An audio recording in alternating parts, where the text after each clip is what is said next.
SSC প্রোগ্রামে অর্থাৎ নবম শ্রেণীতে ভর্তি শুরু হয়েছে। গ্যাপ থাকলেও সহজেই ভর্তি হওয়া যাবে। ভর্তির জন্য জেএসসি বা জেডিসি বা অষ্টম শ্রেণী পাশ হতে হবে। তবে যাদের অষ্টম শ্রেণীর সার্টিফিকেট নেই তারাও আবেদন করতে পারবে। এক্ষেত্রে বয়স ন্যূনতম 14 বছর হতে হবে এবং তাদের একটি ভর্তি পরীক্ষায় উত্তীর্ণ হতে হবে। ভর্তি পরীক্ষার আবেদনের জন্য আবেদন ফি ৩০০ টাকা। ভর্তির জন্য অনলাইনে আবেদন চলবে ৩১ জানুয়ারি ২০২৬ পর্যন্ত। যাদের অষ্টম শ্রেণীর সনদ নেই তাদেরও এই সময়ের মধ্যে আবেদন করে রাখতে হবে এবং তাদের ভর্তি পরীক্ষা ২৭ ফেব্রুয়ারি ২০২৬ তারিখ অনুষ্ঠিত হবে। ভর্তি পরীক্ষায় উত্তীর্ণ হলে তারাও ভর্তি ফি পেমেন্ট করে ভর্তি হতে পারবে। ন্যূনতম ভর্তি ফি ৪,৬৯৫ টাকা এবং এর সাথে বিকাশ বা অনলাইন চার্জ প্রযোজ্য হবে।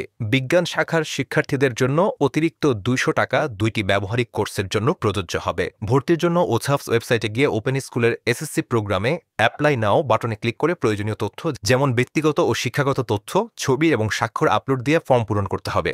এরপর অনলাইন পেমেন্ট গেটওয়ের মাধ্যমে নির্ধারিত ফি জমা দিতে হবে। তারপর আবেদনপত্র ও পেমেন্ট স্লিপ প্রিন্ট করে প্রয়োজনীয় কাগজপত্র সহ ১০ দিনের মধ্যে ফর্ম পূরণের সময় সিলেক্ট করা স্টাডি সেন্টার বা স্কুলে জমা দিতে হবে। এতক্ষণ শুনছিলেন বাংলাদেশ উন্মুক্ত বিশ্ববিদ্যালয়ের এসএসসি প্রোগ্রামে ভর্তির খবর। আগামীতে আরও খবর পেতে ওপেন ইউনিভার্সিটি গাইডলাইন্সের সাথেই থাকুন।